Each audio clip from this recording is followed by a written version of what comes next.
having a teenager can be really challenging. And you are not alone. Today, we bring you an specialist. He has written more than 450 articles in Adolescence. So you may want to hear from him. Stay with us.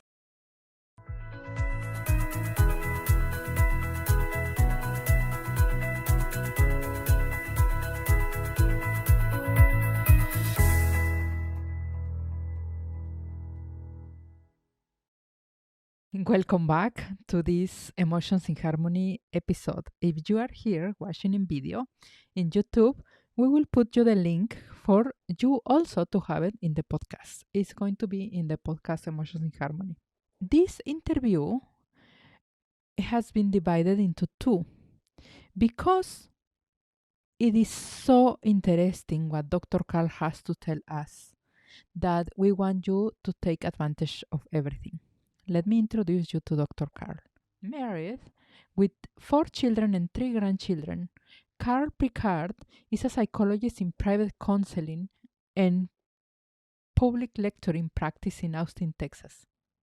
He is the author of 15 books in parenting, as well as illustrated psychology, young adult and children's fiction. He is also a graphic artist. He received his bachelor degree and master degree from Harvard University. He has his PhD from the University of Texas in Austin. He is a member of the American and Texas Psychological Associations. He has been writing for the Austin Business Journal, for the Single Parent Magazine, for the Marriage and Family Living Magazine, the Austin360.com, and the Only Child Magazine. He also has been in TV for the Family Life in Channel 24 in Austin, for the Phil Donahue Show, the Parents C101, the Family Digest, and the Armin Broad Show. He regularly writes articles for the print media about parenting. In 2010, for example, he was in ABC, NBC, CNN, and NPR, as well as sourcing articles for the Time magazine. He has 450 articles in general written and published. He has written for Psychology Today, and his articles has been read more than 11 million times. As you can see, we have a wonderful guest today, very knowledgeable, but not only that, very compassionate, caring, and loving. So, it's a pleasure to listen to him today. We present to you from ages from 9 to 15 years old. So enjoy. Well, as I told you, we are here with Dr. Carl Picard for second time. If you enjoyed this video, this interview, please go to the first one, which people loved it. People really loved the first interview that you did, Dr. Carl, with us. Welcome back. I really appreciate that. I am looking forward to this one because this is extremely needed right now to understand the stages of teen years. It will help us to navigate better parenting. Yeah. Right. Mm-hmm. Yeah. Well, parenting is choice making of a very complicated order. And I think one of the things to remember is in many cases, there are no right choices. There are just different choices. Yeah. And you just do the best you can with the data that you have and what you think at the moment might be in the best interest of your son or daughter. And there are always more choices to follow. If for some reason your parenting decision did not work out the way you wished, you have more decisions you can make. Yes. But you have to keep it. Life is a change. As a chain of choice and consequence. And there are always more consequences and there are always more choices because of the consequences. I am glad that you actually start with this because some parents ask me in therapy, am I too late? Yeah. Am I too late to start setting rules or to start setting consequences or whatever. And what you just say is like, it's never too late. One of the ways to think about it is what you have is there's a kind of a dance that parents do with their adolescents. And the name of the dance is accommodation. And accommodation is basically, it's a two-step dance. And the first step is adjusting to changes that you don't control. And the second is insisting on influences that you may have. So you're always adjusting and then you're insisting and you go back and forth. And, the issue is not getting what you want all the time. The issue is getting some of what you want, and some has to be enough. And so you're trying to be realistic with where your kid is now. So now your kid is no longer in elementary school, they're in middle school, whole different set of social norms the kid is contending with. They have to dress differently. They have to act like they know more stuff differently than they did before. And you have to adjust to that. But by the same token, you can also insist on what you think is a good way to take care of themselves. So I don't know, the kid says, I need to dress differently than elementary school. And say, well, I understand that, but, we need to talk about how different, that difference is going to be. And so, you're constantly going back and forth between adjusting and insisting, and step by step, you move forward as best you can, trying to keep connectivity with your child on the one hand, and trying to think ahead about, what are the next changes that might happen. That's why the issue, we're talking about today, the stages of adolescent growth. That's why I think it's important for parents to be able to predict common changes that happen. At least for me, I think of it as 4 stages of growth, starting around 9 to 13, and ending around 18 to 23. And if you know that these changes are possibly going to occur, then when they occur, if they do occur, you're less likely to be surprised and overreact. And you can make a reasonable decision, about a change that, you're going to have to, on the one hand, adjust to, but on the other hand, you may have some room for insisting about how that change is managed. Yes. Let's do the number 1. That from age 9 to 13, which is the early adolescence. If you have a child between 9 and 13, what we need to do about it? Well, yeah, adolescence begins with loss. And you have to understand that for the parent, they're never going to have their adoring and adorable little child again. So that's their loss. For the child, it's a double loss. Number one is they have to give up a lot of childhood activities and ways of defining themselves that were very comfortable, and that's a loss. But they also lost the ideal, and wonderful parents as well. Because now all of a sudden they see parents in more realistic terms than they did before. So that in both cases, it's a major redefinition point. And I think, the way you try to, for parents, or what I try to tell them is what you want to do with the loss of the child is not just mourn the loss of the child, but celebrate the loss of the child. You were given a wonderful period of relationship with this little boy or girl that you treasure and they treasure as well. And not only that, adolescence is every bit as wonderful and magical as childhood is. It's the coming of age passage.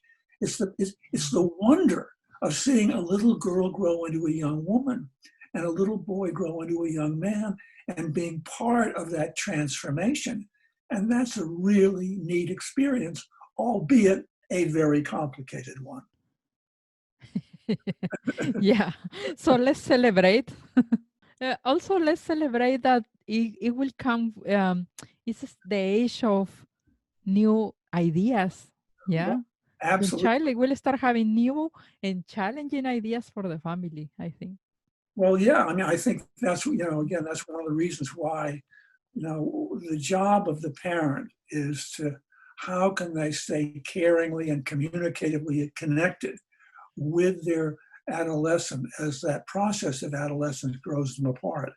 And so one of the things that you want to be able to talk about is, this new awakening. The child is awakening to a larger world, much of it outside the family circle. They're getting all kinds of information from their peers. And, these are things to talk about, to listen to, because you want to, you're trying to companion them as they grow through this complicated change. For a kid who doesn't have a communicative relationship with their parent at this point, it can be very lonely. And the more lonely it is at home with your parents not being able to connect with them, the more powerful the peer connection becomes. You're not trying to compete with the peer connection, but you are trying to maintain, a caring connection that's rooted all the way back in childhood, that the kid values. And so you want to keep the communication open. And I think keeping it's easy sometimes for parents to get into what I think of as correction-based parenting when adolescence starts, because they're feeling kind of out of control. What do I do about this? And they're trying to curtail the kid in some way. They're better off essentially relying on concern-based parenting, where rather than to correct, they talk about their concern for the young kid, for the well-being, and what those concerns are, and can we talk about those concerns? That's generally a better way to go than simply saying, you're wrong, you can't do that again, here are the consequences. That pure corrective approach does not enhance a lot of communication. Yes, parents are going to have to take stands, with their young person about what are the new limits and requirements in this growing world. But by the same token, if there are infractions, you deal with them as with a concern-based approach, not just, coming down with a correction. When you express actually the concern, it becomes like a team with your child. Yeah, it's like we are going to solve this together. Oh, that's beautiful. Yeah, and that, yes, exactly. We are a team. We're going on this journey together. It is, it is your journey to growing up, but I want to come along and be part of that journey as your caring companion who has known you since birth and knows you probably better than anybody else. I don't know if this is your experience in practice, but in my experience working with families, lately in the last 10 years, let's say, more teenagers are saying, my life doesn't have meaning. I feel empty or something similar. In the Bay Area, we have a huge wave of suicide, teen suicide. And they are in these years, in the 12, 13, 11. Have you noticed that too? It's very easy to get despondent over the loss that you have faced. You no longer have the comfortable, secure, sheltered lifestyle that you had. And also now you're dealing with much more complicated relationships. How do I move forward into this larger world? How do I fit into a family of friends that I'm trying to organize? And all of a sudden, peers in adolescence are much more complicated than playmates in childhood, because peers in adolescence, there's all this jockeying, for belonging, for popularity. You see these kids, you see a middle school kid who's been out with their friends, and they come home and all they want to do is they want to go to their room, they want to close the door, they want to lie down in their bed, and they want to decompress, because it's been so complicated figuring out where they fit in, how do they fit in, what do other people think about him, what embarrassing thing happened that maybe they will never live down, what if they didn't act right, say right, look right, I mean, there's so much insecurity. And if you add to the insecurity any kind of significant sadness about that, plus isolation, and isolation, I think, for me, is the critical variable. And, when kids act self-destructively, is that seems to be the best choice they have at that point. Yeah. They don't have a good social choice with somebody they can go and talk to. And that's why, being in that concern-based position as a parent is so important. You're going to be the person that they can talk to when the down times happen, as they will. And the message is your message. We're a team. You are not alone. Are you ready to go into the stage 2? Yeah. Stage 2, forming a family of friends. Roughly 13 to 15, roughly the middle school years. And I mean, part of what's happening is, as you separate from childhood and family in stage 1, you need to supplant that sense of social belonging that you somehow feel you've given up to some degree. And that's where peers come in. You want to be able to have a second family of peers who not only that you belong to, but are going through similar changes that you are. So you can be surrounded by people who understand what it's like to go through this transformation. And that's very, very important, and having that kind of support. That's why you get middle school friendships. Middle school best friendships are really powerful because they are essentially, from what I've seen, they're merged relationships. That is, like, if you talk to the two best friends in middle school, very often they will say, and girls more than boys will say, it's like we're the same person. We know what each other is thinking and feeling without being told. And that's this kind of very primary support. And sometimes, usually what happens with the middle school best friendships is they don't last because there's not enough room for individual, differentiation. But they're extremely intensely supportive at the time. And lots of kids forming a family of friends, the core of that will be a best friendship. And for parents, what you do is you support that best friendship as long as it seems to be viable. And all of it, I mean, a lot of times, the best friend of your kid becomes almost a member of your family, when your kid, becomes a member of their family. That's true. And so it's it's a really a nice thing. So if you're nested in a best friendship while you're going through all the conformity demands and the social belonging and the popularity and all the social cruelty. Remember, middle school is where social cruelty happens. And that is very serious. And that is, that's rumoring about you, and it's teasing you, bullying you, and ganging up on you. And these are harsh kinds of treatment. And these are not bad kids who do these things. These are good kids who are resorting to harsh tactics to take care of themselves in a very complicated social world, trying to get security, trying to get dominance. But that doesn't make this mistreatment, hurt any less. I mean, that's why in the middle school years, you really want the communication open. So when your kid has had a hard social day in school, they can come to you and they can talk about it. And you make it clear that when you were teased today, that was nothing about you. It was about them wanting to act mean. That's what it was about. And you help the kid try to depersonalize the mean treatment they received. And also, if it's at all possible, you have the kid have social circles outside of school.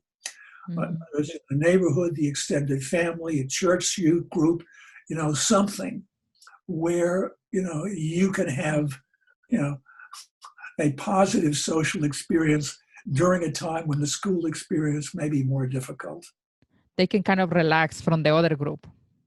Right, Yeah. They exactly. can move from one group to another. Um, this is what I was telling you about the wave of listeners or video viewers that we had.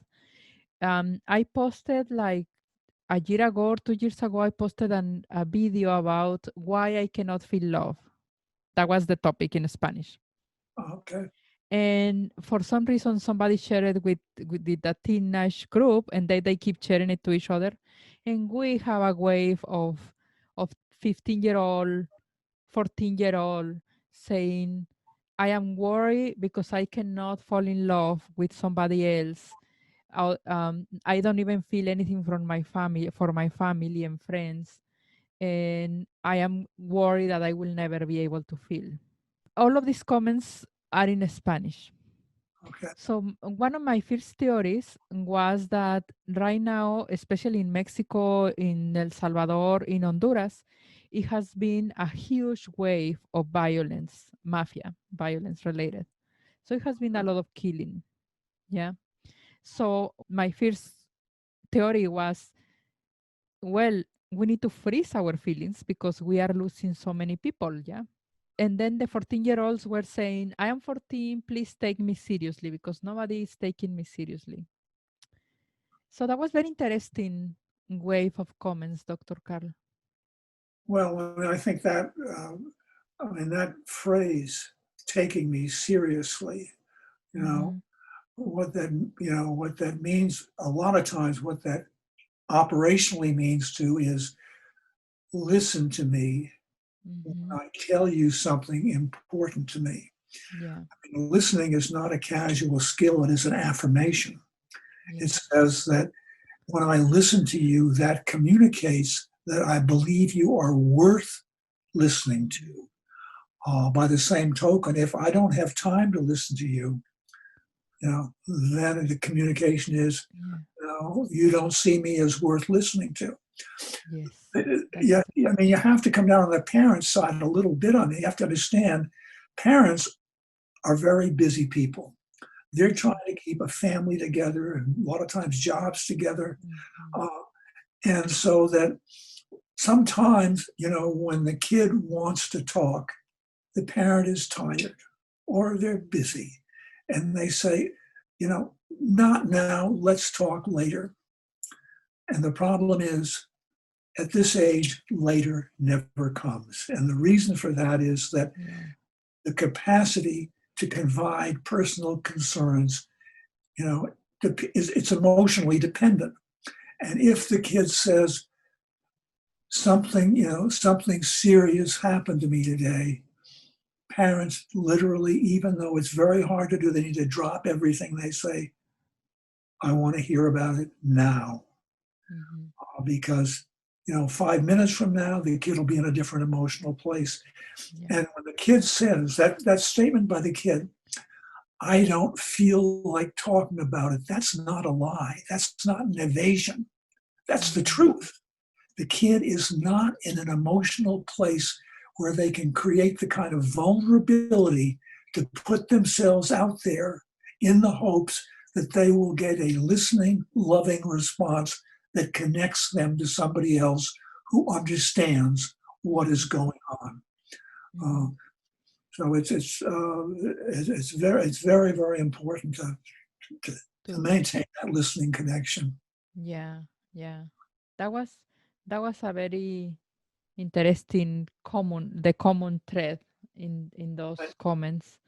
And probably this is why come those comments also like, I it's not worth living. I am going to take my life because it's like the way to shake sometimes, yeah, to say I really want to be listened to sometimes. if But nobody listens to you, then mhm, you're disconnected. I mean, yeah, that's the issue. Staying connected yeah, when you get going through these changes, which is very hard to do. I mean, I'm not the person I was. I don't know how I'm going to be. I look around and I don't think I'm going to be like other people. hmm, I wonder if I'm worth caring about. Sometimes I don't care about myself. You know, and this being able to hear those kinds of concerns Mhm. and saying, what you said earlier, we are a team. You are not Yeah. alone. I am Yeah. always here to listen to Hmm. what you have to say. Yeah. And thank you for saying that about parents. Parents at this time are very busy, especially now during the stay home, the Right? confinement. They are just extremely busy trying to make sense of what is going on. Yeah. Yeah, it's Yeah. a very complicated time, and as Hmm. we talked about earlier, I mean, one of the problems with the pandemic is that it has caused people to be less socially active than they're used to being. Hmm. Adolescence is a gathering of social freedom. And now Yeah. what happens is that social freedom is denied. And so Yes. now the kid is, fortunately, they have online connectivity where they can maintain some kind of connection there. But Hmm. even that, that's not the same as being Hmm. out in the world with your group of friends. It's just not. Yes. It's not. That's true. Parent has to recognize that the pandemic has created a deprivation of normal social freedom. And how that feels, you know, Yeah. what we can, even though you can't go over to your friend's house, you can talk, video, audio, you can get that kind of internet connection. And I understand that you want to do more of that now than you did before because that's your only way of socializing. Yes. Yeah. It's true. Yeah. And Say it start like getting ideas of how to connect groups or family or something is the way to help your teenagers right now. Yeah.